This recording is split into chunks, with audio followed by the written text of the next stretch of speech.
Hello everyone, welcome in Dhyanam PCS classes. आज हम लोगों का ये वीडियो वीकली करंट अफेयर्स का वीडियो रहेगा, जिसमें कि हम लोग वीक के महत्वपूर्ण करंट अफेयर्स को इस वीडियो में कंप्लीट करेंगे। और यह हमारा करंट अफेयर्स का वीडियो जो रहेगा वो 12 जून से 18 जून के बीच में रहेगा, जिसमें कि हम लोग महत्वपूर्ण राष्ट्रीय अंतर्राष्ट्रीय घटनाक्रम के क्वेश्चन को इस वीडियो में कंप्लीट करेंगे। और यह आपको वन लाइनर फैक्चुअल नहीं है, आपको डिटेल में बताया जाएगा और आप लोग को अच्छे से समझाया जाएगा। तो आप लोग कृपया नोट्स भी बना सकते हैं साथ साथ। और यह वीडियो वीकली करंट अफेयर्स का है, तो थोड़ा वीडियो लंबा बनेगा, तो कृपया आप लोग इस वीडियो में बने रहें। और आगे आपको महत्वपूर्ण वन लाइनर फैक्चुअल क्वेश्चन भी देखने को मिलेंगे। ओके फ्रेंड्स, स्टार्ट करते हैं आज के क्वेश्चन को।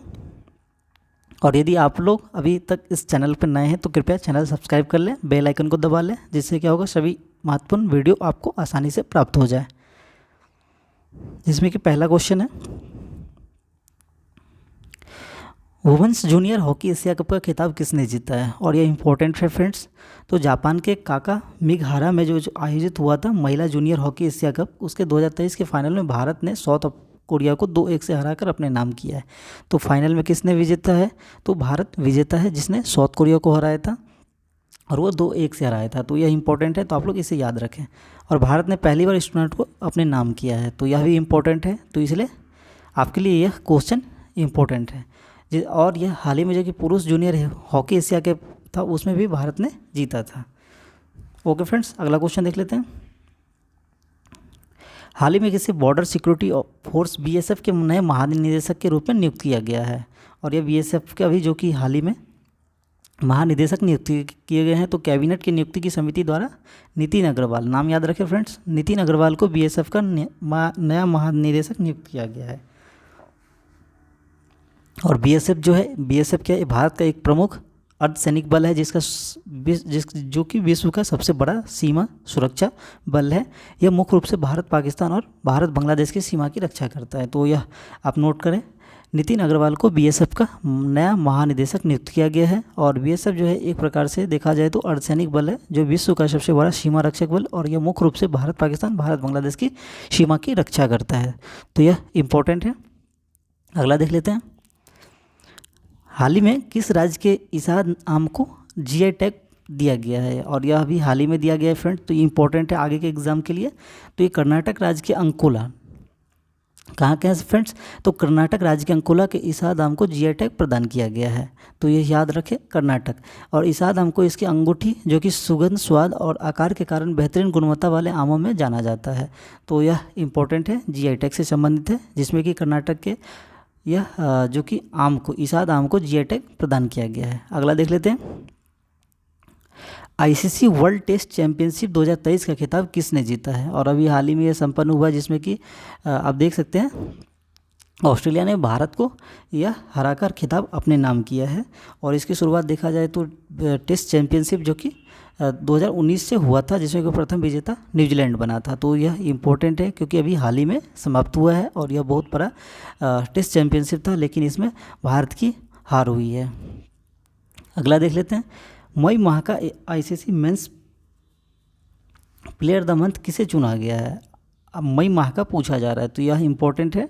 तो यह जो कि आयरलैंड खिलाड़ी हैरी और ट्रैक्टर को, जो कि मई महीने का ICC men's player of the month का चुना गया है। तो यह इंपॉर्टेंट है। आयरलैंड के खिलाड़ी हैरी और ट्रैक्टर को मई महीने का जो कि ICC men's player of the month चुना गया है। आईसीसी क्या है? तो आईसीसी की स्थापना जो कि 1909 ईस्वी में हुआ था, और इसका मुख्यालय जो कि दुबई संयुक्त अरब अमीरात में है। अगला देख लेते हैं। हाल ही में किस राज्य ने शक्ति योजना का शुरुआत किया गया है? शक्ति योजना, और यह इंपॉर्टेंट है फ्रेंड्स। तो शक्ति योजना जो कि कर्नाटक के सीएम सिद्धारमैया ने शक्ति योजना की शुरुआत की है। तो यह किसने किया है? तो यह कर्नाटक के जो सीएम हैं सिद्धारमैया ने शक्ति योजना की शुरुआत की है। शक्ति योजना जो कि महिलाओं, राज्य के कर्नाटक के तहत महिलाएं राज्य सरकार की बसों में मुफ्त यात्रा कर सकेंगे। तो यह आप डायरेक्टली याद रख सकते हैं, यह कर्नाटक की योजना है। इसमें बसों में मुफ्त आप सेवा आपको मिल सकता है। तो यह इंपॉर्टेंट है, इसे ज़रूर याद रखें। अभी राज्यपाल कौन है? तो थावरचंद गहलोत, जो कि कर्नाटक के राज्यपाल हैं। अगला देख लेते हैं। आईएसएसएफ जूनियर वर्ल्ड कप 2023 जो कि जूनियर शूटिंग वर्ल्ड कप पदक तालिका में भारत का कौन सा स्थान रहा है? तो अभी जो कि हाल ही में यह खेल संपन्न हुआ है, जिसमें जर्मनी के सूहेल में जो कि आयोजित ISSF जूनियर वर्ल्ड कप 2023 में 6 स्वर्ण, 6 रजत, 6 कांस्य पदक के साथ कुल 15 पदक के साथ भारत जो है प्रथम स्थान पर रहा है। तो यह इंपॉर्टेंट है। ISSF junior world cup championship में भारत जो कि प्रथम स्थान रहा, जिसमें 6 स्वर्ण, 6 रजत, 6 कांस्य के साथ प्रथम, टोटल जो कि पदक हुआ था 15 पदक के साथ टॉप पे है। दूसरे स्थान पे आपसे पूछा जाए तो दूसरे स्थान पे कौन है, तो साउथ कोरिया जो कि 12 पदक के साथ कोरिया दूसरे स्थान पे है, 9 पदक के साथ अमेरिका तीसरे स्थान पे है। तो इम्पोर्टेंट है यह देखा जाए तो ISSF जूनियर जो कि शूटिंग में भारत प्रथम स्थान पे रहा है। अगला देख लेते हैं। हाल ही चर्चा में रहा जल जीवन मिशन की शुरुआत कब की गई थी, तो जल जीवन की मिशन की जो कि शुरुआत केंद्रीय जल जीवन मिशन शुरुआत 15 अगस्त 2019 को की गई थी। इस योजना का जो कि उद्देश्य है 2024 तक सभी राज्य के ग्रामीण क्षेत्रों में पानी की सुविधा उपलब्ध कराना, यह इसका उद्देश्य है। जल जीवन मिशन है। जल जीवन मिशन के साथ देश के सबसे पहले जो कि हर घर जल पहुंचने वाला जो जिला बना था बुरहानपुर जो कि बना था। तो यह इंपॉर्टेंट है, इसे आप लोग याद रखें क्योंकि सबसे पहले आपसे यही क्वेश्चन पूछा जाएगा। दूसरा, इसकी शुरुआत कब हुई थी, तो 15 अगस्त 2019 को इसकी शुरुआत हुई थी और यह 2024 तक इसका उद्देश्य है सभी राज्यों के ग्रामीण क्षेत्रों में पानी की सुविधा उपलब्ध कराना। तो यह इंपॉर्टेंट है, इसे आप लोग ज़रूर नोट करके रख सकते हैं। अगला देख लेते हैं। फ्रेंच ओपन 2023 महिला एकल का खिताब किसने जीता है। फ्रेंच ओपन जो कि अभी हाल ही में संपन्न हुआ था यह गेम। तो फ्रेंच ओपन जो कि 2023 का महिला एकल का खिताब के मुकाबले में पोलैंड की जो कि ईगा स्विटेक को चेक गणराज्य की जो कि कैरोलिना ने हराकर अपने नाम किया है। तो यह भी जो कि विजयी डायरेक्टली आप याद रख सकते हैं, जो कि कैरोलिना जो कि विजयी बना है और इसने किसको हराया, तो ईगा स्विटेक को हराकर अपने नाम यह खिताब किया है। साथ साथ यह एक तरह से देखा जाए तो ये मुख्य टेनिस टूर्नामेंट है जो कि मई के अंत तक या जून की शुरुआत में 2 सप्ताह के बाद जो कि पेरिस फ्रांस में यह आयोजित किया जाता है। और यह वार्षिक जो कि देखा जाए तो कैलेंडर का दूसरा ग्रैंड स्लैम है और यह टूर्नामेंट जो कि क्ले कोर्ट पे खेला जाता है। तो यह देखा जाए तो 2-3 इंपॉर्टेंट पॉइंट्स है, इसे नोट करके आप रख सकते हैं। यह टूर्नामेंट जो कि क्ले कोर्ट पे खेला जाता है और ये दूसरा ग्रैंड स्लैम साल का रहता है, जिसमें भी कैरोलिना ने जो कि ईगा स्विटेक को हराकर यह खिताब अपने नाम किया है। तो यह इंपॉर्टेंट है फ्रेंच ओपन। अगला देख लेते हैं। विश्व बाल श्रम निषेध दिवस कब मनाया जाता है, तो विश्व बाल निषेध दिवस जो कि हर साल 12 जून को मनाया जाता है और यह दिवस जो कि पूरे विश्व में बाल मजदूरी के विरोध के रूप में यह मनाया जाता है। तो यह इंपॉर्टेंट है। 2023 की थीम क्या है, तो social justice for all and child labour जो कि इसका 2023 का थीम है। भारत में जो कि 1986 में बाल श्रम निषेध और नियमन जो कि अधिनियम पारित हुआ था। यह कब पारित हुआ था, तो 1986 में जो कि बाल निषेध और नियमन जो कि यह पारित हुआ था 1986। अगला देख लेते हैं। 75वें अंतर्राष्ट्रीय अभिलेखागार जो कि दिवस के अवसर पर हमारी भाषा हमारी विरासत प्रदर्शनी का आयोजन कहाँ किया गया है, तो यह इंपॉर्टेंट क्वेश्चन है। तो जो कि राष्ट्रीय अभिलेखागार के 75वें अंतर्राष्ट्रीय अभिलेखागार जो कि दिवस के अवसर पर हमारी भाषा हमारी विरासत जो कि प्रदर्शनी का आयोजन नई दिल्ली में किया गया था। तो यह कहाँ किया गया था, तो यह जो कि नई दिल्ली में इसका आयोजन किया गया था। इसका उद्देश्य जो कि युवा पीढ़ी को गिलगित जो कि पांडुलिपियों से परिचित कराना है। किसका है, तो इसका उद्देश्य जो है पीढ़ी को गिलगित जो कि पांडुलिपि है उसे इससे परिचित कराना है। राष्ट्रीय अभिलेखागार जो कि स्थापना 11 मार्च 1851 को कोलकाता में की थी और भारत का जो कि डिज़ाइन किसने किया था, सर एडविन लुटियंस ने इसका निर्माण किया गया था। तो यह इंपॉर्टेंट है। 75वें अंतर्राष्ट्रीय अभिलेखागार दिवस के अवसर पर जो कि यह नई दिल्ली में इसका आयोजन किया गया था। अगला देख लेते हैं। हाल ही में जारी फोर्ब्स की वैश्विक सूची ग्लोबल 2000 में रिलायंस इंडस्ट्री लिमिटेड को कौन सा स्थान प्राप्त हुआ है, तो यह भी जो कि हाल ही में यह रैंक जारी किया गया था, जिसमें हाल ही में फोर्ब्स की जो कि वैश्विक सूची जो कि ग्लोबल 2023 में जो कि रिलायंस इंडस्ट्री लिमिटेड को 45वां स्थान प्राप्त हुआ है। तो आप देख सकते हैं टॉप में जो कि इंडिया की तरफ से रिलायंस इंडस्ट्री को शामिल किया गया। फोर्ब्स ने 2023 की जो कि दुनिया की शीर्ष 2000 कंपनियों की सूची जारी की गई। इस सूची में 4 प्रकार की बिक्री, लाभ, संपत्ति और बाजार मूल्यांकन के आधार पे यह जो कि रैंक जारी किया गया है। अमेरिका का सबसे जो कि बैंक JP मॉर्गन जो कि प्रथम स्थान पर रहा है और सऊदी अरब की जो कि तेल कंपनी अरामको दूसरे स्थान पर रही है और यह देखा जाए तो इम्पोर्टेंट है, तो आप लोग इसे नोट करके रखें। और भारत की तरफ से जो कि टॉप में है कौन, रिलायंस इंडस्ट्री 45 नंबर पे। अगला देख लेते हैं। हाल ही में चर्चा में रहा माउंट ज्वालामुखी किस देश में स्थित है, तो यह जो कि हाल ही में चर्चाओं में रहा था। तो फिलीपींस में स्थित जो कि माउंट मेयोन ज्वालामुखी में हाल ही में विस्फोट हुआ है। कहाँ पे है? तो फिलीपींस जो कि स्थित माउंट मेयोन ज्वालामुखी है, उसमें हाल ही में विस्फोट हुआ है। यह फिलीपींस जो कि सबसे बड़ा सक्रिय ज्वालामुखी में से एक है और यह दक्षिण पूर्व एशिया में स्थित एक देश है। ये कहाँ पे है? तो फिलीपींस जो कि दक्षिण पूर्व एशिया में स्थित एक देश है, जहाँ पे अभी हाल ही में ज्वालामुखी में विस्फोट हुआ है। तो इसे याद रखें आप लोग। अगला क्वेश्चन देख लेते हैं। ऑपरेशन अमानत का संबंध किससे है? तो यह देखा जाए तो ऑपरेशन से संबंधित आपसे क्वेश्चन पूछा जाता है। तो ऑपरेशन अमानत, तो ऑपरेशन अमानत का संबंध जो कि रेलवे सुरक्षा बल से, आरपीएफ से यह संबंधित है। इस ऑपरेशन का जो कि उद्देश्य यात्रियों की खोई हुई वस्तु को प्राप्त कर यात्री को लौटाना जो कि इसका उद्देश्य है। ऑपरेशन अमानत का जो उद्देश्य है, यात्री के जो कि वस्तु खो जाते हैं उसको यह लौटाना है। यह देश के जो कि सर्वोत्तम सुरक्षा बलों में से एक है और यह एक प्रकार से देखा जाए तो केंद्रीय सुरक्षा बल है, जो पैरामिलिट्री फोर्स के रूप में जाना जाता है। ओके फ्रेंड्स, अगला देख लेते हैं। अंडर 20 फीफा वर्ल्ड कप 2023 का खिताब किस देश द्वारा जीता गया है? जो कि अभी हाल ही में संपन्न हुआ है।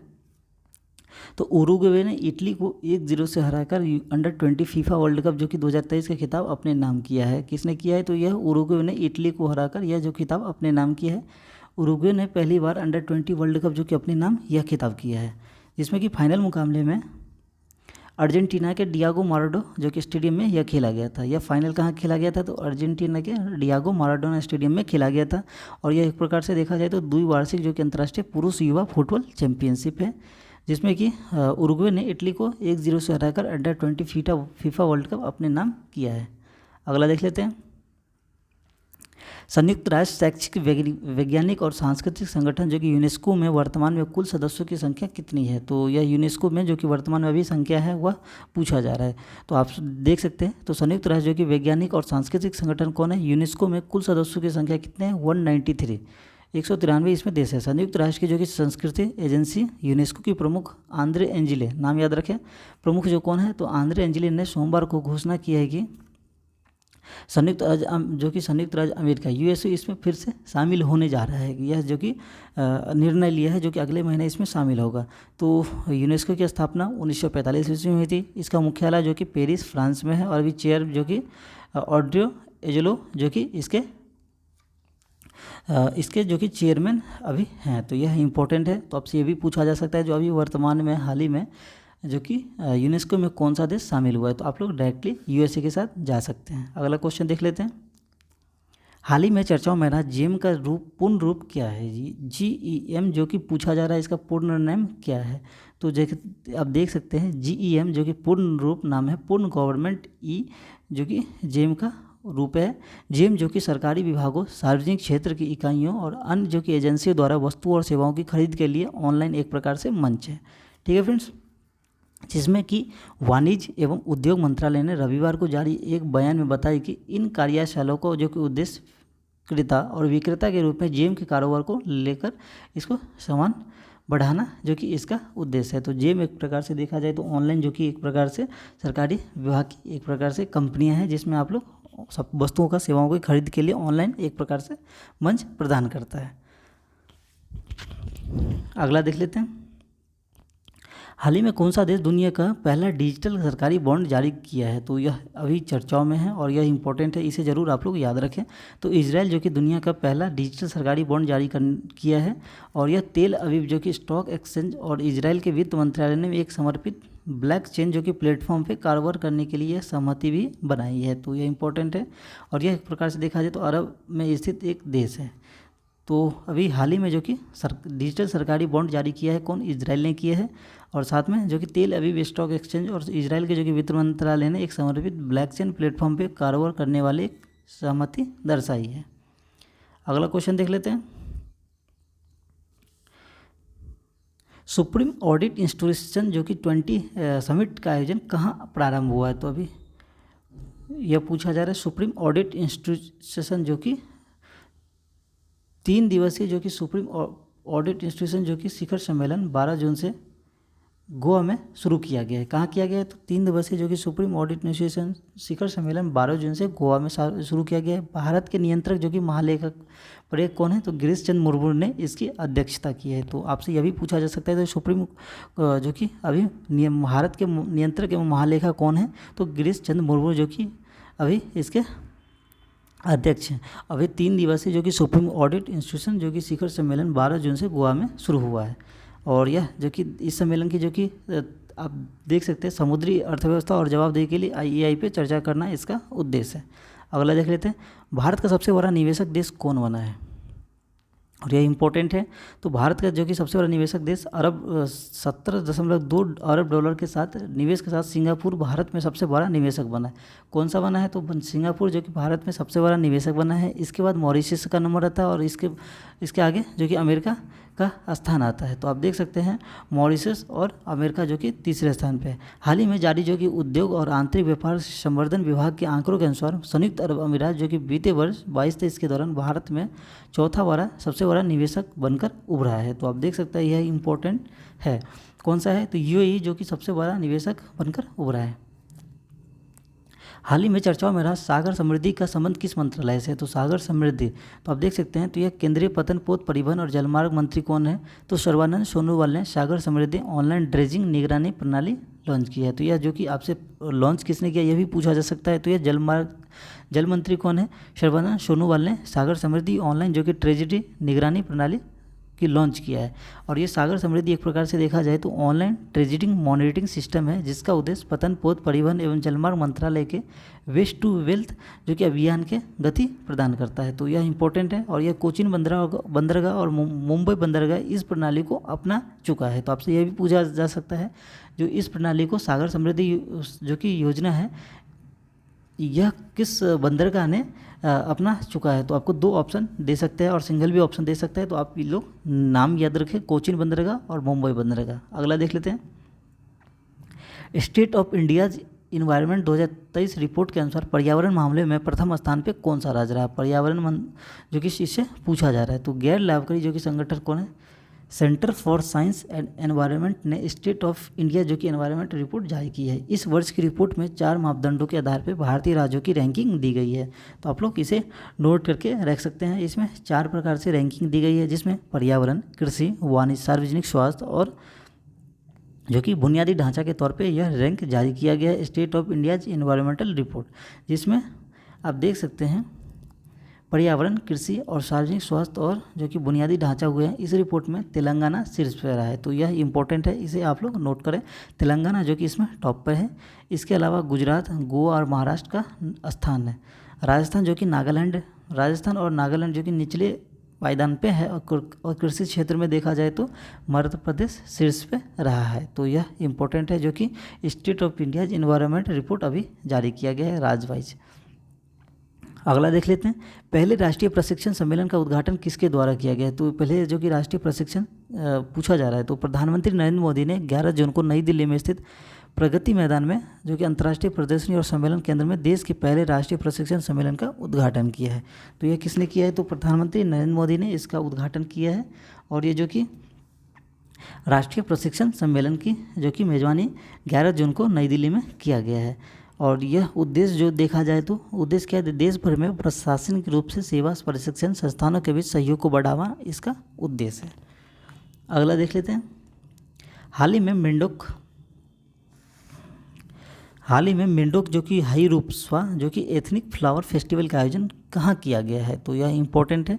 तो यह जो कि हाल ही में लद्दाख के कारगिल में जो कि यह उत्सव मनाया गया है, जहाँ पे लोग अपनों की जो कि कब्र हैं उस पर फूल चढ़ाते नजर आते हैं।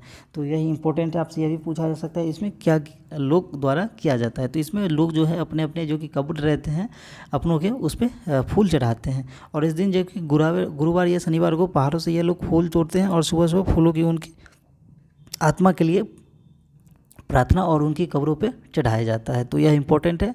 मेंढक हर्ष रूपा जो कि लद्दाख में मनाया गया है। अगला देख लेते हैं, हाल ही में चर्चाओं में रहा इंदिरा सागर बांध किस राज्य में स्थित है। तो इंदिरा सागर पूछा जा रहा है, यह इंपॉर्टेंट है फ्रेंड्स। तो हाल ही में जो कि इंदिरा सागर बांध मध्य प्रदेश में स्थित है, और अभी हाल ही में जो कि NHDC लिमिटेड ने मध्य प्रदेश के खंडवा में इंदिरा सागर बांध के पास 525 मेगावाट जो कि पंप स्टोरेज पावर प्रोजेक्ट के निर्माण की घोषणा की है। तो यह जो कि अभी हाल ही चर्चाओं में क्यों है, तो क्योंकि NHDC लिमिटेड ने मध्य प्रदेश के जो कि खंडवा में स्थित इंदिरा सागर बांध है उस पर 525 मेगावाट पंप स्टोरेज पावर के लिए निर्माण की घोषणा की है। इसके लिए इंदिरा सागर बांध परियोजना के जो कि जलाशयों इंदिरा सागर और ओमकेश्वर का जो कि इस्तेमाल किया जाएगा, और राज्य में जो कि पीक आवर में बढ़ती मांग को ध्यान में रखते हुए इस परियोजना की शुरुआत की जा रही है। जो इसमें क्या होगा, आपको पीक आवर में जो कि डिमांड बढ़ जाता है तो इसे जो कि सुविधा होगा। अगला देख लेते हैं, भारत विशिष्ट पहचान प्राधिकरण जो कि UIDA के मुख्य कार्यकारी अधिकारी किसे नियुक्त किया गया है। यह इंपॉर्टेंट है क्योंकि अभी हाल ही इसमें परिवर्तन किया गया है। तो कैबिनेट की नियुक्ति जो कि समिति के वरिष्ठ भारतीय प्रशासनिक सेवा IAS के अधिकारी जो कि अमित अग्रवाल को UIDA का जो कि मुख्य कार्यकारी नियुक्त किया गया है। किसको किया है, तो अमित अग्रवाल को UIDA का जो कि मुख्य कार्यकारी नियुक्त किया गया है। गठन आपसे पूछा जा सकता है, तो गठन जो कि 2009 में हुआ नई दिल्ली में इसका, और यह एक प्रकार से देखा जाए तो बहुउद्देशीय राष्ट्रीय पहचान पत्र का एक आधार रखा गया है। अगला देख लेते हैं, सैन्य अभ्यास एक्विरिन जो कि आयोजन कहाँ प्रारंभ हुआ है। तो यह इंपॉर्टेंट है फ्रेंड्स। तो यह जो कि भारतीय सेना और मालदीव के जो कि राष्ट्रीय सुरक्षा बल के बीच उत्तराखंड में चौबटिया में संयुक्त सैन्य अभ्यास जो कि एक्विरिन शुरू किया गया है। कहाँ किया गया है, तो भारतीय सेना और मालदीव राष्ट्रीय रक्षा बल के बीच उत्तराखंड के चौबटिया में संयुक्त रूप से यह सेवा जो कि एक्विरिन शुरू किया गया है। इस अभ्यास का जो कि उद्देश्य आतंकवाद विरोधी ऑपरेशन, इंटर ऑपरेटिंग जो कि बढ़ावा, और साथ में जो कि संयुक्त मानवीय जो कि सहायता और आपदा राहत कार्यों को अंजाम देना इसका उद्देश्य है। और यह किसके बीच में किया जाता है, तो भारत और मालदीव के बीच में यह मनाया जाता है। तो यह नाम भी रखें एक्विरिन जो कि भारत और मालदीव के बीच जो कि सैन्य अभ्यास है, यह याद रखें। इसमें सर्वोत्तम जो कि प्रथाओं को साझा करना और सामरिक स्तर पर दोनों बलों के बीच समन्वय और सहयोग बढ़ाने के लिए ध्यान देना। इसका जो कि अभी हाल ही में 12वां संस्करण हुआ है, और यह 11 से 24 जून, यह जो कि हाल ही में अभी 11 से 24 जून तक यह आयोजित होगा।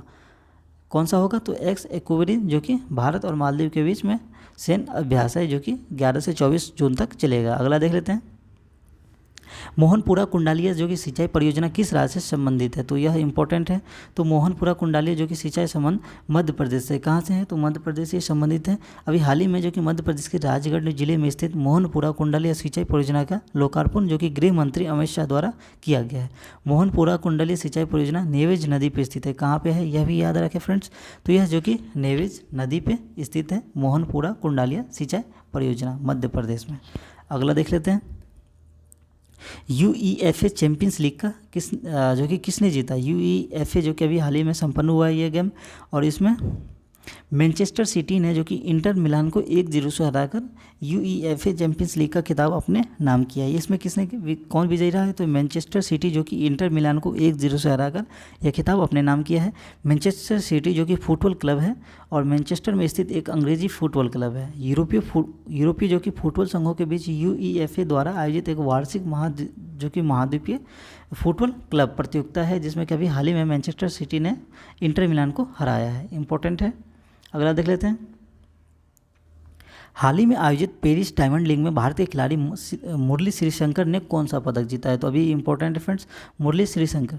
तो भारत ने लंबी कूद में खिलाड़ी कौन है, मुरली शंकर ने पेरिस डायमंड लीग के कांस्य पदक जीता है। किसने जीता है, तो इन्होंने कांस्य पदक जीता है पेरिस में डायमंड लीग में। और मुरली शंकर जो कि 8.0 मीटर की छलांग के साथ पेरिस डायमंड लीग में तीसरा स्थान प्राप्त किया है। कौन सा स्थान प्राप्त किया है, तीसरा स्थान इन्होंने प्राप्त किया है 8.09 मीटर छलांग के साथ। उन्होंने पहली बार इस प्रतिष्ठित प्रतियोगिता में पदक हासिल किया है। तो यह भी इम्पोर्टेंट है, जो यह पहली बार इन्होंने डायमंड लीग में जो कि पदक जीता है। उन्होंने पहली बार इस प्रतिष्ठित प्रतियोगिता में इन्होंने पदक जीता है। मुरली श्रीशंकर जो कि किस राज्य से संबंधित है, यह भी आपसे पूछा जा सकता है। तो मुरली शंकर जो कि श्रीशंकर जो कि केरल राज्य से संबंधित है। इन्होंने 2022 में बर्मिंघम में आयोजित रजत पदक अपने नाम किया था। तो आप देख सकते हैं यह जो कि मुरली श्रीशंकर केरल राज्य से बिलोंग करते हैं, यह भी आप लोग याद रखें। अगला देख लेते हैं, इकबाल मसीह पुरस्कार किसे प्रदान किया जाता है? इकबाल मसीह जो कि अभी हाल ही में दिया गया है। तो चेन्नई की जो कि ललिता नटराजन को बाल श्रम जो कि उन्मूलन के लिए 2023 के लिए इकबाल मसीह पुरस्कार दिया गया है। यह किसको दिया गया है? ललिता नटराजन को। ललिता नटराजन जो कि यह पुरस्कार बाल श्रम रोकने के लिए उनके योगदान के लिए प्रदान किया गया है। इकबाल जो कि मसीह एक पाकिस्तानी ईसाई बाल मजदूर और कार्यकर्ता थे जिन्होंने पाकिस्तान में अपमानजनक बाल श्रम के खिलाफ अभियान चलाया था। तो यह नाम याद रखें, ललिता नटराजन। अगला देख लेते हैं, हाल ही में किस राज्य में रिजर्व बैंक ऑफ इंडिया का उप कार्यालय खोला गया है? तो reserve bank of India RBI का जो कि उप कार्यालय खोला गया है। तो रिजर्व बैंक जो कि नागालैंड की राजधानी कोहिमा में एक उप कार्यालय खोला है। कहाँ किया है? तो नागालैंड की राजधानी कोहिमा में इन्होंने अपना नया जो कि उप कार्यालय खोला है, जिसमें डिप्टी गवर्नर माइकल हेब्रत पात्रा ने कार्यालय का उद्घाटन किया। किसने किया? डिप्टी गवर्नर माइकल जो कि हेब्रत जो कि पात्रा ने इसका उद्घाटन किया है, जो उत्तर पूर्वी क्षेत्र में केंद्रीय बैंक की उपस्थिति का विस्तार करने में मदद करेगा। तो यह देखा जाए तो उत्तर पूर्वी के लिए यह अच्छा है, जिससे क्या होगा, विस्तार करने के लिए खोला गया है। और यह एक प्रकार से देखा जाए तो देश का केंद्रीय बैंक है, जिसकी स्थापना 1 जून 1949 ईस्वी को हुआ था और इसका जो कि मुख्यालय मुंबई में है। और अभी हाल ही में अभी वर्तमान में देखा जाए तो गवर्नर शक्तिकांत दास है। तो यह सारे पॉइंट्स आप लोग को याद रखने चाहिए जो कि एग्जाम में पूछे जाते हैं। अगला देख लेते हैं, विश्व रक्तदाता और जो कि रक्तदाता दिवस कब मनाया जाता है? तो रक्तदान दिवस देख सकते हैं, तो लोगों में रक्तदान के प्रति जागरूकता के बढ़ाने के लिए हर साल जो कि 14 जून को विश्व रक्तदाता दिवस मनाया जाता है। तो यह इंपॉर्टेंट है और आसान क्वेश्चन है। तो 14 जून को जो कि विश्व रक्तदान दिवस मनाया जाता है। और थीम क्या है इस बार की? तो give blood, give plasma, share life, share often, जो कि इस साल की थीम है। और यह रक्तदाता दिवस जो कि पहली बार 2005 ईस्वी में मनाया गया था। रक्तदाता दिवस जो कि कार्ल लेस्टिनर की जयंती के रूप में यह मनाया जाता है। नाम लोग याद रखें फ्रेंड्स, यह क्या नाम है? तो कार्ल लैंडस्टीनर के नाम पे यह जो कि मनाया जाता है। कब? 14 जून को हर साल रक्तदाता दिवस के रूप में मनाया जाता है, क्योंकि इन्होंने जो कि इसकी खोज की थी। अगला देख लेते हैं, लंदन सेंट्रल बैंकिंग द्वारा गवर्नर ऑफ द ईयर के अवार्ड से किसे दिया गया है? तो यह इंपॉर्टेंट है, जो कि अभी हाल ही में दिया गया है लंदन सेंट्रल बैंक के द्वारा। तो भारतीय रिजर्व बैंक के जो कि गवर्नर कौन है? शक्तिकांत दास को governor bank of the year के नवाज से जो कि अवार्ड से नवाजा गया है। और यह देश के जो कि केंद्रीय बैंक के गवर्नर को यह सम्मान लंदन सेंट्रल किसने दिया? लंदन सेंट्रल बैंक की ओर से दिया गया है।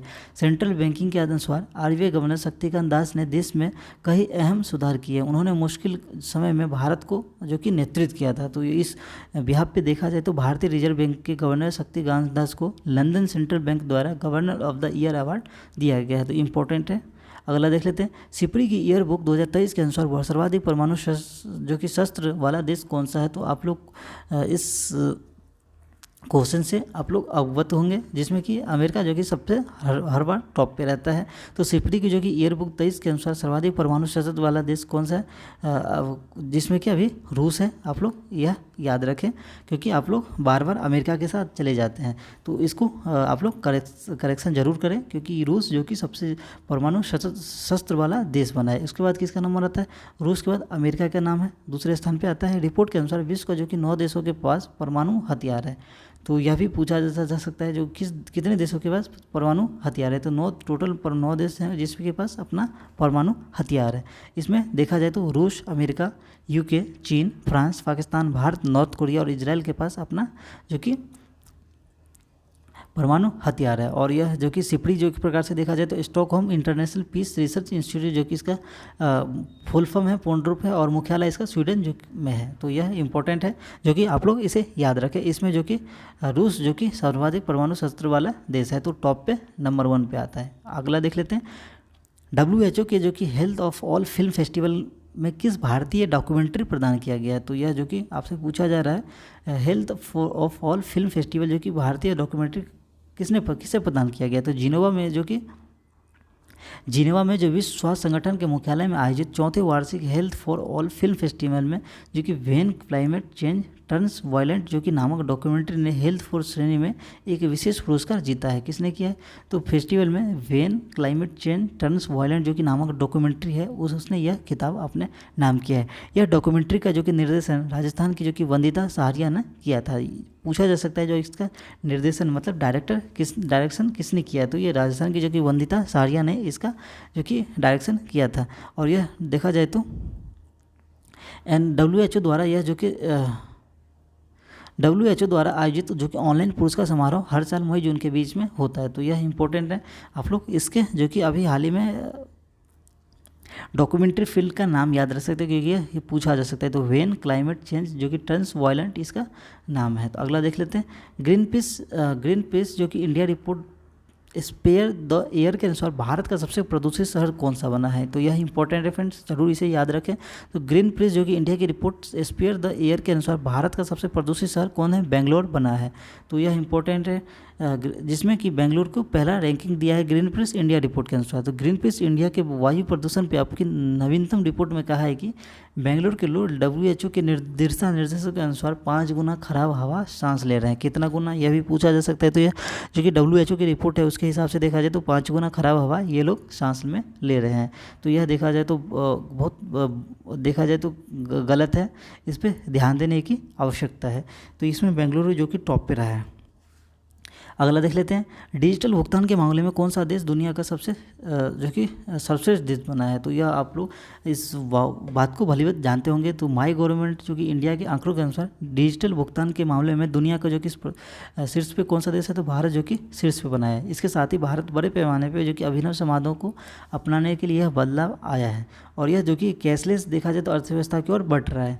और भारत इसमें क्या है, पहला जो कि इसमें देश बना है जो कि टॉप पे है। और भारत में जो कि पहला ऑनलाइन पेमेंट कौन था, यह भी नाम पूछा जा सकता है स्टैटिक के तौर पे। तो जो कि बिल्डेज जो कि पहला ऑनलाइन प्लेटफॉर्म था। अगला देख लेते हैं, हाल ही में किसे NHPCL लिमिटेड के निदेशक के रूप में पदभार दिया गया। तो यह इंपॉर्टेंट है।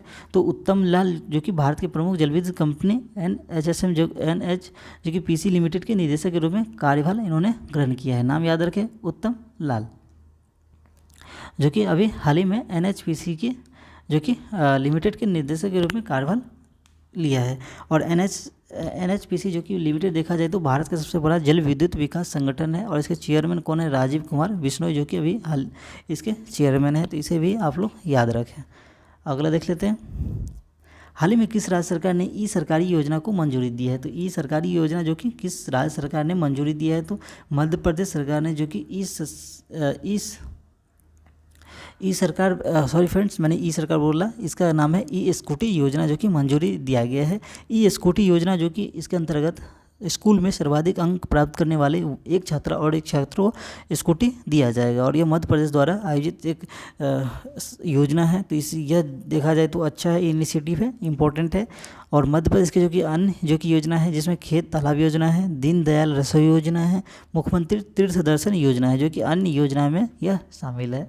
और यह भी हाल ही में जो कि ई स्कूटी योजना को मंजूरी दिया गया है, यह इम्पोर्टेंट है मध्य प्रदेश सरकार द्वारा। अगला देख लेते हैं, निम्नलिखित में से किस राज्य सरकार को राष्ट्रीय जल पुरस्कार 2022 से सर्वश्रेष्ठ राज्य का पुरस्कार दिया गया है। और यह इंपॉर्टेंट है, जिसमें कि जल संसाधन नदी और विकास और गंगा जो कि संरक्षण विभाग ने 11 श्रेणियों को शामिल करते हुए चौथे राष्ट्रीय जो कि जल पुरस्कार 2022 के लिए संयुक्त विजेता सहित कुल जो कि 41 विजेताओं की इसमें घोषणा की है। और उपराष्ट्रपति जो कि जगदीप धनखड़ 17 जून 2023 को चौथे राष्ट्रीय जल पुरस्कार प्रदान करेंगे, जिसमें कि सर्वश्रेष्ठ राज्य का जो कि प्रथम पुरस्कार मध्य प्रदेश को दिया गया है। सर्वश्रेष्ठ राज्य का जो कि प्रथम पुरस्कार मध्य प्रदेश को, और जिले का जो कि प्रथम पुरस्कार कौन है, उड़ीसा के गंजम जिले को। और जो कि नगर निगम में पहला स्थान है कौन सा, चंडीगढ़ नगर निगम को यह दिया जो कि गया है। तो यह इंपॉर्टेंट है, जिसमें यह जो कि आप पॉइंट्स याद रख सकते हैं, जो कि 11 श्रेणियों में शामिल करते हुए यह पुरस्कार दिया गया है, जिसमें कि राज्य में मध्य प्रदेश प्रथम स्थान, जिले में उड़ीसा के गंजम जिले, और नगर निगम में चंडीगढ़ नगर निगम। अगला देख लेते हैं, प्रथम जनजातीय जो कि खेल महोत्सव का आयोजन किस राज्य में किया गया है, यह इंपॉर्टेंट है। तो प्रथम जो कि जनजातीय खेल महोत्सव का आयोजन जो कि उड़ीसा के भुवनेश्वर में स्थित कौन सा है, Kalinga institute of the social science में किया गया है, यह इंपॉर्टेंट है फ्रेंड्स, इसे याद रखें। उड़ीसा के भुवनेश्वर में जो कि Kalinga institute of the social science में किया गया है। इस महोत्सव का जो कि उद्देश्य पारंपरिक खेलों और जनजातीय संस्कृति को बढ़ावा देना इसका उद्देश्य है। और यह जो कि शुभंकर कौन सा है, तो भीम जो कि इसका शुभंकर था। तो यह इंपॉर्टेंट है, प्रथम जनजातीय कहाँ हुआ है, उड़ीसा के भुवनेश्वर में कलिंगा इंस्टीट्यूट में। अगला देख लेते हैं, हाल ही में चर्चाओं में रहा राजा परबा जो कि त्यौहार का संबंध किस राज्य से है, राजा परबा आपसे पूछा जा रहा है। तो यह भी जो कि राजा परबा जो कि उस उत्सव है वह उड़ीसा के सबसे लोकप्रिय त्यौहार में से एक है। यह देखा जाए तो जो कि यह जो कि धूमधाम से मनाया जाता है हर साल, और राजा परवा का जो कि मिथुन संक्रांति के नाम से भी जाना जाता है। यह दूसरा नाम भी याद रखें, मिथुन संक्रांति के नाम से भी यह जाना जाता है। इस त्यौहार में जो कि अच्छी बारिश और खेती के लिए धरती माँ की पूजा की जाती है, और यह 14 से 16 जून तक मनाया गया है। तो यह आपसे पर्पस भी पूछा जा सकता है। इसमें जो कि अच्छी बारिश और खेतों के लिए धरती माँ की पूजा की जाती है। कौन सा है? तो राजा परवा त्यौहार। अगला देख लेते हैं। हाल ही में किसी पूर्वोत्तर सीमा रेलवे या पूर्वोत्तर सीमांत का जो कि पहला ईट राइट स्टेशन का दर्जा दिया गया है। यह इंपॉर्टेंट है फ्रेंड्स। तो भारतीय खाद्य और सुरक्षा और जो कि मानव प्राधिकरण ने यात्रियों को उच्च गुणवत्ता और पौष्टिक भोजन उपलब्ध कराने के लिए गुवाहाटी रेलवे स्टेशन, क्या नाम है फ्रेंड्स? तो गुवाहाटी रेलवे स्टेशन को ईट राइट जो कि स्टेशन प्रमाण पत्र दिया गया है। तो यह इंपॉर्टेंट है। ईट राइट स्टेशन का दर्जा पाने वाला यह जो कि पूर्वोत्तर सीमा रेलवे का जो कि प्रथम स्थान है, गुवाहाटी रेलवे स्टेशन। अगला देख लेते हैं। हाल ही में महिला जो कि 20 शिखर सम्मेलन का आयोजन कहाँ किया जा रहा है? महिला जो कि 20 शिखर सम्मेलन का आयोजन जो कि महाबलीपुरम तमिलनाडु में शुरू हुआ है। प्रधानमंत्री नरेंद्र मोदी ने इसका वर्चुअल माध्यम से जो कि उद्घाटन किया है और इस सत्र को संबोधित किया है। तो यह इंपॉर्टेंट है। तो महिला 20 शिखर सम्मेलन के जो कि महाबलीपुरम तमिलनाडु में किया गया है। अगला देख लेते हैं। किस राज्य की इमारतों और संरचनाओं को सुंदर इमारतों के लिए अंतर्राष्ट्रीय ग्रीन एप्पल पुरस्कार के लिए चुना गया है? तो यह जो कि तेलंगाना के जो कि 5 इमारत को संरचनाओं को सुंदर इमारतों के लिए अंतर्राष्ट्रीय ग्रीन एप्पल पुरस्कार के लिए चुना गया है। तो ये इंपॉर्टेंट है, तेलंगाना इससे संबंधित है। तो द ग्रीन ऑर्गेनाइजेशन द्वारा तेलंगाना की शहरी और रियल जो कि सेक्टर है, यह पुरस्कार दिया गया है। यह पहली बार है कि भारत की किसी इमारत और संरचना को प्रतिष्ठित ग्रीन एप्पल पुरस्कार से सम्मानित किया गया। तो यह इंपॉर्टेंट है क्योंकि यह पहली बार इसमें जो कि भारत की इमारतों को इसमें शामिल किया गया है, जिसमें कि तेलंगाना के 5 इमारतों को शामिल किया गया है। अगला देख लेते हैं। सर्वे वेसल लार्ज प्रोजेक्ट के तहत जो कि चौथा जहाज संशोधक कहाँ से लॉन्च किया गया है? यह इंपॉर्टेंट है। कौन सा है जो कि चौथा जहाज कौन सा है? संशोधक जो कि लॉन्च किया गया। तो भारतीय सेना का जो कि चौथा सर्वे वेसल जो कि SVL युद्धपोत संशोधक को चेन्नई के कट्टुपल्ली से जो कि लॉन्च किया गया। कहाँ से किया है? तो चेन्नई के कट्टुपल्ली से लॉन्च किया गया है। यह इंपॉर्टेंट है। तो सर्वे वेसल लार्ज का जो कि मुख्य उद्देश्य है मेक इन इंडिया और आत्मनिर्भर भारत के सरकार के विजन के हिस्से के रूप में स्वदेशी जहाज का निर्माण करना इसका उद्देश्य है। क्या उद्देश्य है फ्रेंड्स? तो ये जो कि मेक इन इंडिया और आत्मनिर्भर भारत के सरकार के विजन को हिस्से के रूप में स्वदेशी जहाज का निर्माण करना इसका उद्देश्य है। इन जहाज़ों को रक्षा के क्षेत्र के साथ साथ नागरिक उद्देश्यों के लिए समुद्री विज्ञान और भौतिक डेटा एकत्र करने के लिए तैनात किया जाएगा। अभी हाल ही में जो कि संशोधक जो कि अभी चर्चाओं में है, इंपॉर्टेंट है, इसे याद रखें। अगला देख लेते हैं। हाल ही में अरुणाचल प्रदेश के मुख्यमंत्री ने अरुणाचल ऐप लॉन्च किया है। इस ऐप का संबंध किया है। तो अरुणाचल प्रदेश के जो कि मुख्यमंत्री ने अरुणाचल ऐप्स किया है। तो इसमें जो कि पेमा खांडू ने अरुणाचल प्रदेश पुलिस को ऐप लॉन्च किया है। ये किसने किया? पुलिस से संबंधित ऐप है। इस ऐप के माध्यम से अरुणाचल प्रदेश के लोग बिना थाने आए शिकायत दर्ज करा सकते हैं। तो ये इंपॉर्टेंट है। और इसमें राज्य सरकार के कर्मचारियों के ई-बिजनेस ऐप भी लॉन्च किया गया। तो ई-बिजनेस के लिए जो कि कर्मचारियों के लिए किया है और लोगों के लिए जो कि अरुणाचल प्रदेश ने पुलिस का ऐप लॉन्च किया, जिसमें कि आप लोग घर बैठे कंसर्न कर सकते हैं। अगला देख लेते हैं। हाल ही में NAC जो कि अंतर्राष्ट्रीय एनिमेशन महोत्सव का आयोजन किस देश में किया गया है? NAC जो कि अंतर्राष्ट्रीय महोत्सव हुआ है, वह जो कि अभी हाल ही में फ्रांस में NAC इसका महोत्सव आयोजित हुआ है। फ्रांस में NAC इंटरनेशनल जो कि एनिमेशन में भारत की रचनात्मक अर्थव्यवस्था का प्रदर्शन किया गया है। इसमें जो कि भारत की ओर से अर्थव्यवस्था का इसमें प्रदर्शन किया गया है। NAC अंतर्राष्ट्रीय जो कि एनिमेशन महोत्सव फ्रांस में आयोजित किया गया। अगला देख लेते हैं। हाल ही में कॉमेक जो कि मैकार्थी का निधन हो गया। इनका संबंध किस क्षेत्र से है? यह इंपॉर्टेंट है फ्रेंड्स। तो कॉमेक मैकार्थी तो पुलित्जर जो कि प्राइज सम्मानित कौन सा है? उपन्यासकार कॉमेक मैकार्थी का अभी हाल ही में निधन हो गया है। कॉमेक मैकार्थी ने द रोड ब्लड मेरिडिन और द प्री हॉर्सेस जैसे कई लोकप्रिय उपन्यास लिखे और मैकार्थी को जो कि 2007 में उनको उपन्यास के लिए पुलित्जर पुरस्कार दिया गया है। तो अभी हाल ही में जो कि नए पुलित्जर पुरस्कारों की घोषणा की गई थी, तो इसलिए यह इंपॉर्टेंट बनता है। जो अभी हाल ही में जो कि कॉमन मैकार्थी का निधन हो गया, इन्हें 2007 के सेशन में यह पुरस्कार दिया गया था। अगला देख लेते हैं। एशिया कप 2023 का आयोजन कहाँ किया जाएगा? तो एशिया कप जो कि अभी हाल ही में जो कि चर्चाओं में रहा था विवादों की वजह से, और अभी फाइनली जो कि अभी घोषणा किया है और यह 31 अगस्त से 17 सितंबर के बीच में पाकिस्तान और श्रीलंका में इसका आयोजन किया जाएगा। और ये इस टूर्नामेंट का जो कि हाइब्रिड मॉडल के तहत दोनों देशों में आयोजित किया जाएगा। आप लोग याद रखें, श्रीलंका और पाकिस्तान। हाल ही में चर्चाओं में रहा पोकल्ली किस्म का संबंध किससे है? तो पोकल्ली किस्म यह इंपॉर्टेंट है फ्रेंड्स। तो हाल ही में चर्चाओं में जो कि पोकल्ली जो कि है संबंध वो चावल की किस्म से संबंधित है। यह एक प्रकार से पोकल्ली किस्म जो कि चावल का एक प्रकार है जिसमें कि चावल की पोकल्ली किस्म के खारे पानी से प्रतिरोधकता के लिए माना जाता है। ये खारे पानी की प्रतिरोधकता के लिए माना जाता है। इसे जीआई टैग भी दिया गया है। पोकल्ली जो कि औषधीय गुण से भी है क्योंकि इसमें उच्च मान में एंटीऑक्सीडेंट के साथ कार्बोहाइड्रेट की मात्रा भी कम होती है। ये इसमें देखा जाए तो एंटीऑक्सीडेंट शामिल होता है। यह इंपॉर्टेंट है। पोकल्ली जो कि चावल की किस्म है। दिल्ली में स्थित नेहरू मेमोरियल जो कि म्यूजियम एंड लाइब्रेरी सोसाइटी का नाम बदलकर क्या करने की फैसला किया है? यह इंपॉर्टेंट है फ्रेंड्स। तो केंद्र सरकार ने दिल्ली स्थित जो कि Nehru memorial museum and library का जो कि नाम बदलकर प्रधानमंत्री संग्रहालय और सोसाइटी करने का फैसला लिया है। तो देख सकते हैं जो कि Nehru memorial museum and library का नाम बदलकर प्रधानमंत्री संग्रहालय और सोसाइटी करने का फैसला लिया है। यह इंपॉर्टेंट है। देखा जाए तो इसके बैकग्राउंड को आप लोग समझेंगे तो साल 1948 में जब पंडित नेहरू देश के प्रधानमंत्री बने थे तब 3 मूर्ति भवन जो कि उनका आधिकारिक आवास बन गया था और पंडित नेहरू जो कि 16 साल तक इस घर में रहे और यहीं पे उन्होंने अंतिम सांस भी ली थी। इसके बाद इस 3 मूर्ति भवन पंडित नेहरू की याद में उन्हें समर्पित कर दिया गया और इसे Pandit Nehru museum and memorial के नाम से भी जाने लगा था। तो यह इंपॉर्टेंट आपके बैकग्राउंड को मैंने समझा दिया है। अभी हाल ही में इसका नाम बदलकर जो कि प्रधानमंत्री संग्रहालय और सोसाइटी किया गया है। अगला देख लेते हैं। हाल ही में चर्चाओं में रहा जूली लद्दाख जो कि कार्यक्रम संबंधित है। तो भारतीय नौसेना ने हिमालय क्षेत्र में नौसैनिक सेवाओं के बारे में जागरूकता फैलाने के लिए और युवाओं को नागरिक समाज के सदस्य को जोड़ने के उद्देश्य से गुरुवार को जूली लद्दाख नामक एक आउटरीच कार्यक्रम शुरू किया गया। नौसेना के वाइस एडमिरल संजय जसरेज Singh, vice chief heavy staff ने यह राष्ट्रीय युद्ध स्मारक से 5000 किलोमीटर तक मोटरसाइकिल जो कि अभियान को हरी झंडी दिखाकर कार्यक्रम की शुरुआत की है। देखा जाए तो 5000 किलोमीटर इन्होंने जो कि मोटरसाइकिल से जो कि अभियान शुरू किया गया है। यह इंपॉर्टेंट है लद्दाख से। अगला देख लेते हैं।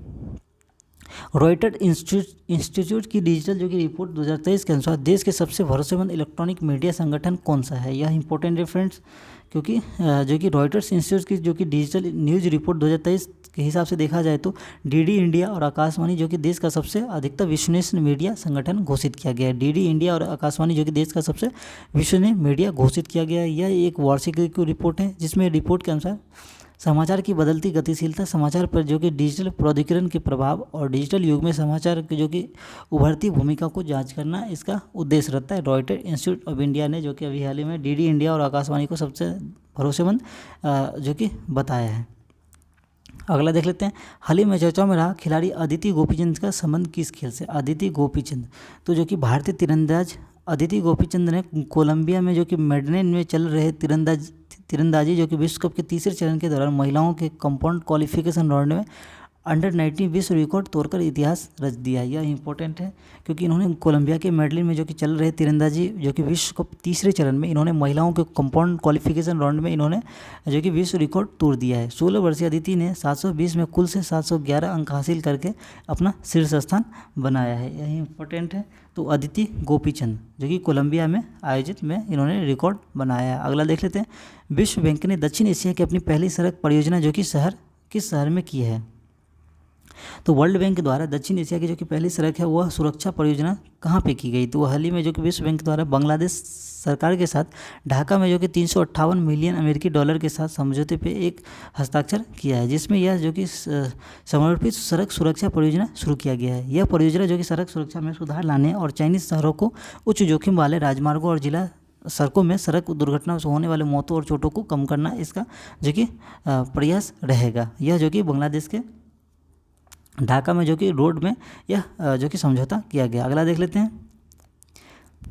किस राज्य सरकार ने जेलों का नाम बदलकर सुधार गृह कर दिया गया? यह इंपॉर्टेंट है। तो अभी जो कि उत्तर प्रदेश सरकार द्वारा जेलों का नाम बदलकर अब सुधार गृह कर दिया गया है। यह इंपॉर्टेंट है। आप लोग इसे जरूर नोट करके रख सकते हैं। अगला देख लेते हैं।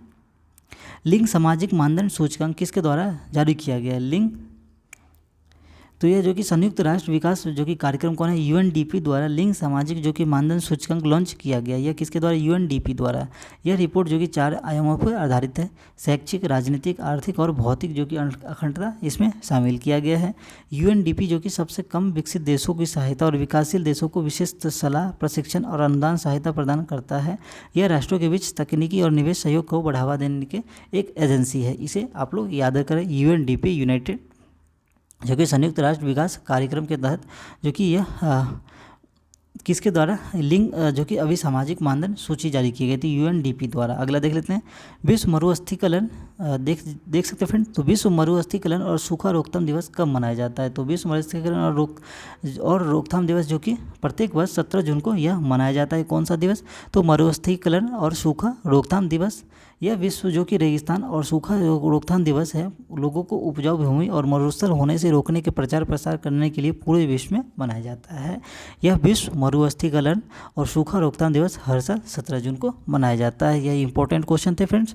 तो इसी के साथ अब देख सकते हैं हमारे जो कि डिटेल क्वेश्चन थे उसे हम लोग इसमें ख़त्म कर दिया, और साथ में जो कि अभी अब हमारा टॉप जो कि 21 लाइनर क्वेश्चन है उसे हम लोग इस वीडियो में अब देखेंगे। तो आप लोग ज़रूर थोड़ा वेट कर सकते हैं। इसके साथ ही इस वीडियो का हम समापन करेंगे। यह भी क्वेश्चन आपके टॉप 20 जो क्वेश्चन है उसे इसमें शामिल किया गया है, और इसमें कोई बैकग्राउंड आपको नहीं है। तो यह पहला क्वेश्चन है, दुनिया की सबसे शक्तिशाली हाइपरसोनिक सुरंग जो कि कहाँ खोली गई है? तो चीन में यह खोली गई है, जहाँ पे शक्तिशाली सुपरसोनिक पवन सुरंग देखा जाए तो खोली गई है। ये इंपॉर्टेंट रेफरेंस।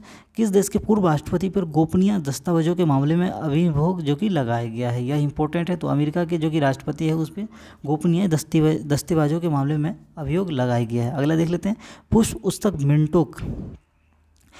उत्सव मिंटोक लामोदो कहाँ हुआ है? तो यह जो कि लद्दाख और कारगिल में जो कि पुष्प उत्सव मिंटोक जो कि हुआ है। अगला देख लेते हैं, सागर परिक्रमा के 7वें चरण की शुरुआत किसने की है? तो यह पुरुषोत्तम रूपाला द्वारा 7वें परिक्रमा की शुरुआत किया गया है। अगला देख लेते हैं, हमारी भाषा हमारी विरासत नामक प्रदर्शनी का उद्घाटन जो कि मीनाक्षी लेखी द्वारा किया गया है। तो यह इंपॉर्टेंट फ्रेंड्स किसके द्वारा किया है? हमारी भाषा हमारी विरासत, तो ये मीनाक्षी लेखी द्वारा किया गया है। अगला देख लेते हैं, कौन सा देश जुलाई 2023 तक बेलारूस में सामरिक परमाणु हथियार तैनात करेगा? तो ये रूस द्वारा जो कि 2023 तक बेलारूस के सामरिक परमाणु हथियार तैनात करेगा। ये इंपॉर्टेंट है फ्रेंड्स, जरूर इसे याद रखें कि बेलारूस से संबंधित है। अगले देख लेते हैं, किस देश में निप्रा नदी पे कखोवा जो कि बांध टूट गया है? यह इंपॉर्टेंट है क्योंकि अभी हाल ही चर्चा में रहा था, और इससे जो कि क्राइसिस बहुत बड़ा देख सकते हैं जो कि लॉसेस हुआ है यूक्रेन को। तो यह यूक्रेन में स्थित है। यह निप्रा नदी पे कखोवा जो कि बांध टूट गया है अभी हाल ही में रूस द्वारा। अगला देख लेते हैं, चर्चा में रहा अमचांग वन्यजीव अभ्यारण्य किस राज्य में? अमचांग जो कि वन्यजीव अभ्यारण्य जो कि कहाँ पे है? तो यह असम में स्थित है। यह इंपॉर्टेंट है, इसे आप लोग जरूर नोट करके रख सकते हैं।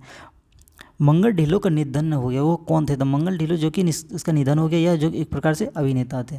अगला देख लेते हैं, कैरन काजी किस कंपनी के सबसे कम उम्र के सॉफ्टवेयर इंजीनियर बने हैं? कैरन काजी, नाम याद रखिए फ्रेंड्स, कैरन काजी जो कि किस कंपनी के सबसे कम उम्र के इंजीनियर बने सॉफ्टवेयर? तो स्पेस एक्स जो कि उस कंपनी के सबसे कम उम्र के इंजीनियर बने हैं, सॉफ्टवेयर इंजीनियर। अगला देख लेते हैं, किस आईआईटी ने सौर ऊर्जा का उपयोग करके समुद्री जो कि जल से हाइड्रोजन उत्पन्न किया है? तो आईआईटी मद्रास द्वारा जो कि समुद्री जल से हाइड्रोजन उत्पन्न किया गया है। ये इंपॉर्टेंट है फ्रेंड्स। अगला देख लेते हैं, स्थापित पवन ऊर्जा क्षमता के मामले में कौन सा राज्य शीर्ष पे है? पवन ऊर्जा के मामले में जो कि गुजरात राज्य शीर्ष पे है। अगला देख लेते हैं, किस राज्य सरकार ने पद्म पुरस्कारों के लिए 10,000 रुपये मासिक देने की घोषणा की है? तो ये हरियाणा द्वारा जो कि राज्य सरकार ने पद्म पुरस्कारों के लिए 10,000 रुपये मासिक देने की घोषणा किया गया। ये इंपॉर्टेंट है फ्रेंड्स। अगला देख लेते हैं, कौन सा विश्वविद्यालय 2023-24 में हिंदू अध्ययन केंद्र शुरू करेगा? यह डीयू जो कि दिल्ली यूनिवर्सिटी द्वारा जो कि 2023-24 में हिंदू अध्ययन केंद्र शुरू करने की घोषणा की गई है, और यह इंपॉर्टेंट है। किस शहर की पुलिस ने 14 जून को नो हॉर्निंग डे घोषित किया गया है? तो यह जो कि मुंबई पुलिस द्वारा जो कि 14 जून को नो हॉर्निंग डे घोषित किया गया है। ये इंपॉर्टेंट है। अगला देख लेते हैं, भारत में कहाँ स्क्वैश जो कि विश्व कप उद्घाटन हुआ है? जो कि स्क्वैश जो कि विश्व कप का उद्घाटन चेन्नई में किया गया है। अगला देख लेते हैं, अमेरिकी सीनेट पैनल ने किस देश में विकासशील जो कि राष्ट्र का दर्जा देने की मंजूरी दी है? तो यह जो कि चीन को जो कि विकासशील राष्ट्र के मंजूरी दिया गया है सीनेट द्वारा। अगला देख लेते हैं, एनटीए के नए महानिदेशक के रूप में किसे बनाया गया है? तो जो कि सुबोध कुमार सिंह को एनटीए के महानिदेशक के रूप में बनाया गया है। अगला देख लेते हैं, सीएनजी से संचालित देश की पहली टॉय जो कि ट्रेन कहाँ शुरू की गई है? तो यह जो कि राजस्थान में सीएनजी से संचालित देश की पहली टॉय ट्रेन की शुरुआत की गई है। अगला इंपॉर्टेंट, कहाँ फूड ट्रैक पॉलिसी को संवैधानिक मंजूरी दी गई है? तो ये जो कि फूड ट्रैक जो कि दिल्ली दिल्ली में यह जो कि फूड ट्रैक पॉलिसी को संवैधानिक मंजूरी दी गई है। अगला देख लेते हैं, किसने 2023 में इकबाल मसीह पुरस्कार जीता है? तो ललिता नटराजन ने जो कि इकबाल मसीह पुरस्कार जीता है, और यह मैंने डिटेल क्वेश्चन में भी इसके बारे में आपको बताया है। अगला देख लेते हैं,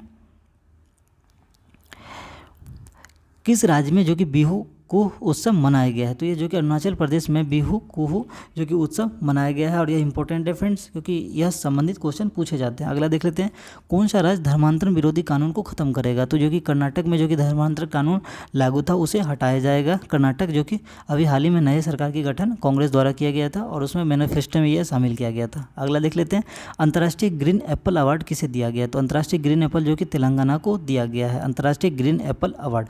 G20 के तहत 2 दिवसीय विज्ञान 20 सम्मेलन कहाँ आयोजन किया गया है? तो यह जो कि G20 के तहत 2 दिवसीय विज्ञान 20 सम्मेलन जो कि भोपाल में हुआ है। अगला इसी के साथ फ्रेंड्स आपका क्वेश्चन यह समाप्त होता है, और आप देख सकते हैं जो कि टॉप आपको 60 प्लस तो 50 प्लस तो आपको यह जो कि डिटेल क्वेश्चन है, और टॉप 25 आपको क्वेश्चन इसमें शामिल किया गया है। तो यह सभी क्वेश्चन हमने इस वीडियो में आपको कंप्लीट करा दिया है, और यह आप कंप्लीट करते चले, जिससे क्या होगा आपको बाद में रिवीजन करने में सुविधा होगी, और यह सभी एग्ज़ाम के लिए इम्पोर्टेंट है फ्रेंड्स। ऐसा नहीं है जो यह पर्टिकुलर एग्ज़ाम के लिए बता रहा हूँ, यह आप देख सकते हैं इसके लेवल जो कि हाई लेवल है, और ये सभी एग्ज़ाम के लिए इम्पोर्टेंट है, ऑल एग्ज़ाम। और फ्रेंड्स आप इस वीडियो के जो कि PDF के लिए आप हमारे टेलीग्राम चैनल से जुड़ सकते हैं, ध्यानम PCS, जो कि इसका लिंक इस वीडियो के डिस्क्रिप्शन में दिया गया, आप वहाँ से डायरेक्टली ज्वाइन कर सकते हैं या सर्च कर सकते हैं ध्यानम PCS क्लासेस। ठीक है फ्रेंड्स, मिलते हैं अगले वीडियो के साथ। तब तक आप लोग पढ़ते रहें, रिवीजन करते रहें, साथ में जो कि आप लोग अपने हेल्थ का ज़रूर ध्यान रखें, क्योंकि आप देख सकते हैं अभी क्लाइमेट बहुत चेंज धीरे धीरे होते जा रहा है, और इससे आपको बच के रहना है फ्रेंड्स। और मिलते हैं अगले वीडियो में, और कुछ प्रैक्टिस क्वेश्चन के साथ हम लोग अगले सेशन से शुरुआत करने वाले हैं, जिसमें कि अभी BPSC के जो कि सेट्स आपको प्रैक्टिस क्वेश्चन के तौर पे आपको इसमें शामिल किया गया है। तो अगले वीडियो से हम लोग कुछ इसमें नया करने जा रहे हैं, तो आप लोग बने रहें। तब तक आप लोग इस वीडियो को अपने दोस्तों के साथ ज़रूर शेयर करें, जिससे क्या होगा और दोस्तों को भी इससे मदद मिल सकेगा। और आपने अभी तक नहीं किया तो आप लोग ज़रूर सब्सक्राइब कर दें, क्योंकि इससे क्या होगा हमें भी एक मोटिवेशन जनरेट होता है आप लोगों के लिए नए वीडियो लेकर आने के लिए। ओके फ्रेंड्स, मिलते हैं, तब तक धन्यवाद।